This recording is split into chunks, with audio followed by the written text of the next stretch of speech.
Di salah satu majalah Ratu Elizabeth, seekor cacing planaria itu bisa membelah diri, memotong tubuhnya sampai 279 bagian. Dan bagian-bagian itu akan menjadi seekor cacing.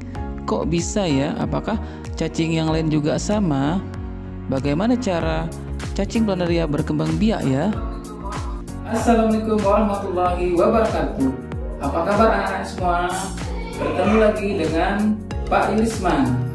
Hari ini kita akan belajar materi IPA, yaitu tentang perkembangbiakan hewan secara vegetatif.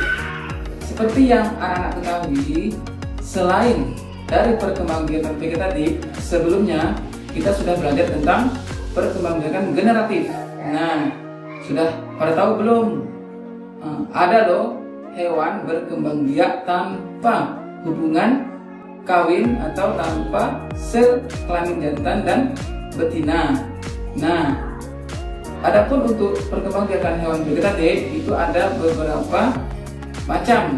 Yang pertama yaitu secara tunas, yang kedua dengan cara fragmentasi, dan yang ketiga dengan cara membelah diri. Baiklah anak-anak, melalui video ini silakan ikuti penjelasan dari Bapak Yulisman. Yang pertama yaitu dengan cara tunas, yaitu tonjolan tumbuh pada tubuh induk dan berkembang menjadi organisme baru, seperti pada hewan hidra. Hewan hidra dewasa itu akan tumbuh pada bagian tubuhnya tonjolan, kemudian tumbuh tunas, dan tunasnya akan terlepas menjadi hewan yang baru.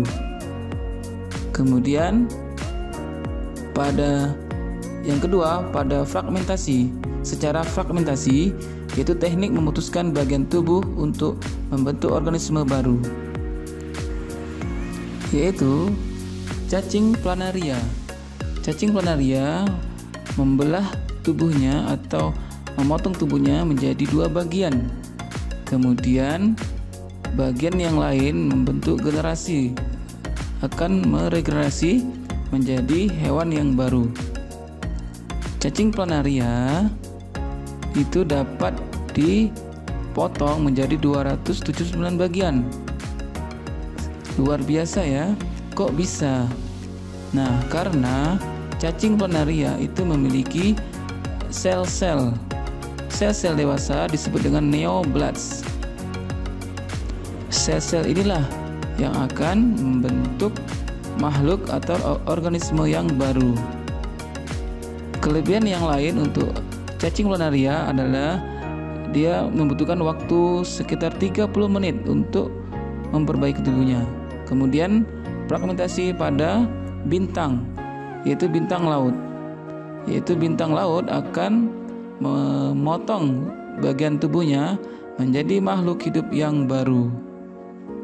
Nah, itu adalah dengan cara fragmentasi. Kemudian dengan cara membelah diri, yaitu pemisahan tubuh induk menjadi dua bagian yang sama untuk membentuk individu baru. Dengan cara membelah diri, contohnya adalah amoeba.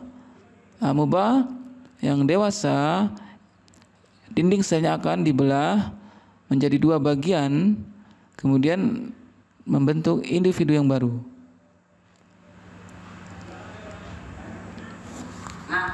Nah, itulah penjelasan dari perkembangbiakan hewan secara vegetatif.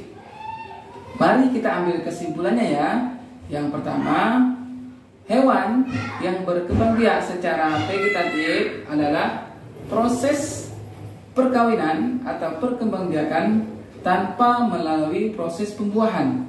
Nah, itu artinya hewan tadi berkembang biak tidak melalui proses pertemuan antara sel kelamin jantan dan betina.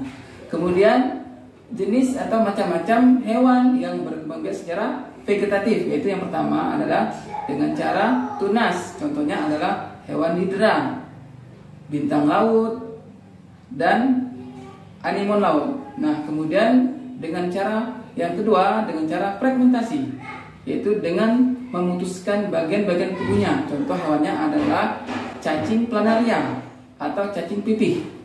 Kemudian yang ketiga adalah dengan cara membelah diri. Contoh hewannya adalah amuba.